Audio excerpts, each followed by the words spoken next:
welcome to what we call again the EAVI Conversations. We will talk today about responsible AI, and we have our guest that we thank to have accept our invitation. Virginia Dignum is exactly the right person to go towards and exploring the subject. Virginia is a professor of responsible artificial intelligence from the University of Sweden, Umeå. She has a PhD in artificial intelligence from the Utrecht University and many other, including awards and premium that you have is collect over your career. By the way, I know that you have just published a new book, The AI Paradox. Yes. Very interesting for EAVI is also the fact that you collaborate and advise many international organizations, including the EU here in Brussels, but also UNESCO, the UN, and the OECD. I've read about UNICEF. So we are already very grateful because you are that kind of category of expert that also try to contribute to the common good, let's say. So thank you, Virginia. Thank you very much. So should we start with the very topic of this conversation is you were saying that is people these days they do need a responsible AI. And the AI can be responsible and be driven by humans. Is it the case when I don't know, AI is also owned by big tech, commercial interest? Can you just illustrate your point here? Yeah, thank you very much for your question. Thank you very much for inviting to be here today. Indeed, the responsible AI is, I would say, much broader than ensuring that an AI system acts responsibly. Is at the end of the day and at start, mostly something about us, about people. AI doesn't happen to us, although there is an increasing narrative that leads us to believe that AI is magic, that AI is something that is out of our control, but it is not. So AI is willed by people, designed by people, used by people, governed by people. Everything is about us. So when we talk about responsibility in AI, we need to talk about our own responsibility, both as developers, as users, as governance instance. In all our interactions with AI, we need to understand what responsibility means. And that is, in a sense, the core for the all efforts around what we call in general responsible AI, is understanding what is our role, understanding that AI is not a neutral, like no technology is neutral. It depends a lot on how we use it, whether it is going to be used for good or is going to be used for bad. The technology in itself is not as important as the way that we as people take the decisions about using it, about governing it. Whether we govern or not is one of the issues for which we need to be responsible. And you mentioned about this very nice term that is is a contribute to for humans to flourish even. And this is a very nice term that is sounds a bit naive and rhetoric on this side of when we'll deal with policy, and is having human at the center of this kind of action is as I say, is not exactly rare, but is we need to constantly remind is a policymaker that this should be their aim to act in our interest. How do you place the commercial interest instead of because it's I mean, I understand that policymakers can be responsible in managing the AI, but commercial players are not necessary. There are humans behind, but are the right humans? Oh, that's an important question. I think it's a very interesting one. So indeed, AI, let's try to go to unpack a bit all these issues. It starts by understanding AI is a technology. And like any other technology, it is developed to increase or to support some of our capabilities. My car moves quicker than I move. It is stupid and unfair to compare my speed with the speed of the car. My calculator is much better at calculating square roots than I am. But then it's a bit strange to go compare my capabilities as calculating a square root with one of the calculator. It's the same with AI. AI increases and supports our capabilities of decision making, our capabilities of identifying patterns in complex systems, our capabilities to organize and to classify the complexity of the world around us. And we build it exactly for that. The fact that we call it intelligence, it's maybe the worst of the whole thing, because in a sense it's both things. It's in one end, it's diminishing our understanding of intelligence to a very specific type of intelligence. We are much more intelligent than only about problem solving or pattern recognition. But in other hand, it kind of confuses us, and the whole narrative is confused by the fact that we call these systems intelligent. They are as intelligent as my car is quick or as my calculator is accurate. It is not about how they replace our intelligence. It's much more about how they support our intelligence. And that is the flourishing that you talk about.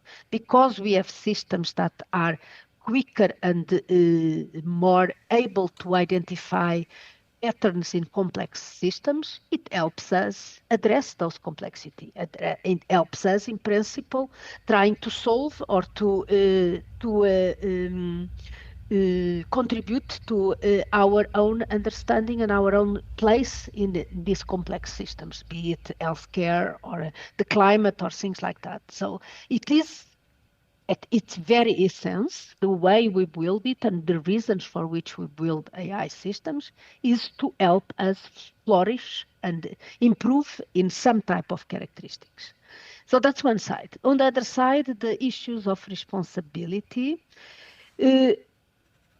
Responsibility can have two meanings. Responsible in the sense that we are the ones in charge of doing something, and responsible in the sense that we are the ones who are going to respond for the capacities or the consequences of what we are doing. These commercial powers are at this moment responsible for the development of AI. They are doing that development in ways that they understand. It might be completely wrong, but it's their understanding of how AI can benefit. And it unfortunately means benefiting their own wallet and their own richdom. When we talk about responsible AI, we talk usually about the capacity to take the responsibility for the consequence of those systems. Unfortunately, those commercial powers are not really willing to take the full responsibility for all the consequences. They are very willing to take the responsibility to get the money that is to be made out of these systems, but not to deal with the problems that it causes to populations, to individuals by themselves, to the environment. And there is where our government and ourselves, each one of us, needs to take our own responsibility. why are we using these systems? If I know that such a system is built in a way that I don't really agree with, stealing the data that has been developed by artists or by writers, using people in Africa or in Asia to take care of under very bad labor conditions, to take care of the curating of the data and managing the data centers and so on, that they are using data centers that use a lot of energy and contribute to the climate problems that we have. It is my responsibility to recognize that I'm using something that is probably not, or might be not the best for the benefit of all of us. The same with our governments. If our governments are not taking the responsibility to regulate how these systems are developed, then there is some problem there. And one thing which is important to realize is that at this moment, when we talk about AI, we talk mostly about this very large language model or the generative AI, which is one of the many, many methods and technologies that exist under the umbrella of AI. There are alternatives, maybe not the easier to implement, maybe not the cheaper, maybe not the most efficient in terms of how fun they can generate text or so on, but there are alternatives. The fact that we are allowing the most dirty in terms of energy and the most unfair, the most untransparent type of systems to be used, it is a failure of our capacity to govern our environments. Thank you, Virginia. About the terminology, maybe it goes on the same line when you talk that maybe is one of the issues to call artificial intelligence because it's not as such. It comes into my mind that we call social media, which are not very social, in fact. Exactly. Maybe it was a nice marketing decision made at the very beginning. On the responsibility of institution is because you were talking about the metaphor of the car. You were saying that policy could be an enabler. Nowadays they say, oh well, the best regulation is not to have any regulation, but you are on the opposite side. Not only could be neutral, but it's better to have some regulation. Why is that? In a completely unregulated world, which is in a sense a theoretic thing, there is nothing in our existence that it's completely unregulated. At very least, we are regulated by the laws of physics. We cannot... and even there, they don't agree which kind of physics. Anyway, so there is nothing in our societies, in our existence, that is completely unregulated. Regulations exist for many different reasons.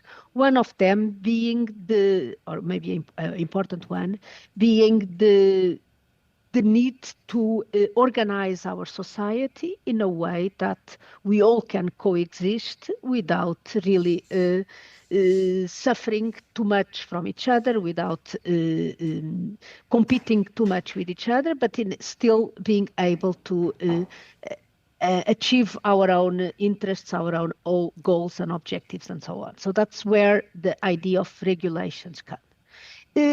From a perspective of developing technology, if there are no rules at all, most organizations would not even dare to start. You wouldn't know whatever you are building. You are investing your effort, your money, your capacities on developing something of which you have no idea whether it will be successful, useful, sufficient, trustworthy, and so on. So regulations provide that kind of grounding understanding that what you are going to invest as an organization is most likely going to contribute to some type of positive result, both for you as a company as for those that are going to use it. You wouldn't go and introduce medicine and start selling medicine if there were no rules that say that before you introduce that medicine, it needs to be tested, it needs to be verified, it needs to be checked that it's not going to kill people instead of cure people. You would not put cars in the road if you don't know that you wouldn't need the guarantees that those cars would be able to be used in a safe way. You wouldn't build toys or furniture or whatever else if there are no guidelines on what is going to be appreciated by the citizens, the buyers of those toys or those furniture. The idea that AI, for whatever reason, doesn't need regulations is, at very least, very strange. Because if I'm going to invest and put my company to develop things, which I have no idea whether it will be successful or trustworthy or aligned with the expectations of the users, why would I put the investment there? So that's the part which, from the perspective of the developers, it is incomprehensible that they are claiming that we need no rules whatsoever. More incomprehensible is the fact that many of our governments are kind of falling for this type of fallacy. They are believing what big companies are telling them, that regulations are bad for investment or bad for the development, whereas their main role of existence as a government is to ensure that our societies, the citizens in your countries or in your regions, are able to live in and to guarantee the well-being and the safety of those people in your countries. So both from the perspective of the governments as from the perspective of the developers, regulations are not only desirable, but they are necessary. It's something that without it, we go nowhere. As we are going towards the end of this brief chat, there is one thing that is I like to. You talk about courage as a essential component that people should have. What do you exactly mean by that in relation to your subject? Courage, yes, that's an important one. I think it's exactly the following from what I've been saying now. Our governments need the courage to stand by their citizens and not follow the interests of the companies, because at the end of the day, the companies as well should be there for the benefit of all of us. If we don't buy their products or don't use their products at the end, not even the companies will flourish. So our governments need much more courage to stand by what they are meant to be for the citizens. We all of us also need to have the courage to, in one hand, acknowledge that we are using systems which, at the end of the day, we know that are not possibly not the most suitable or most desirable type of systems, not only because what comes out of it is not always as correct and as precise as we would like, but also because we know that by using these systems, we are contributing to the energy problem of what AI causes, that we are contributing for the lack of transparency and accepting that we are using systems that are not transparent, that are biased, that are not inclusive, that are built in the backs of people that are being exploited for what we're doing, that are using natural resources that maybe we should be reserving for things more important than to have some interactions with a chatbot. So the courage for us is to understand what we are doing, and maybe even if we want to be even more courage, to have the stance of refusing to use some of these systems or demanding alternatives for the systems that we have today. Today, we only have hammers. All of AI is one hammer, and we see everything around as being the nail. What we need, the courage, is to demand that we are provided a toolbox with more than hammers on it. Thank you. It's very, the metaphor is one of those that I will keep in mind. And as EAVI is a civil society organization, we have a vast network of people that follow us all across Europe. And in the end, it seems to me that here is they could end up saying a bit confused. So what can I do? What should I do? What should I start with? Is it a habit that I could start in my daily practice? Yes, it's difficult because there are many different things, but I think the most important is to ask ourselves to remain inquisitive, to keep asking ourselves and others, why are we doing what we're doing? Why are we accepting some type of systems or tools as they are, and try to educate ourselves on what is AI at the end of the day, what AI, understanding that AI is not the solution to all our problems, and understanding what are the limits of this type of system. So keeping ourselves curious and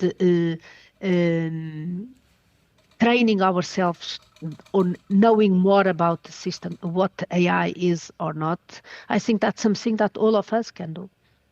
Thank you. And it goes very much into one of the characteristics of media literacy, of questioning. I thank you again. Just for our listener, Virginia is one of worldwide, and certainly is a name that come across in all our pieces of research. So we really thank you for this conversation and having enlightened us a little bit about responsible AI. Thank you very much for the opportunity. It was my pleasure, and thank you to the listeners as well. Bye-bye. Thank you, Virginia. Bye.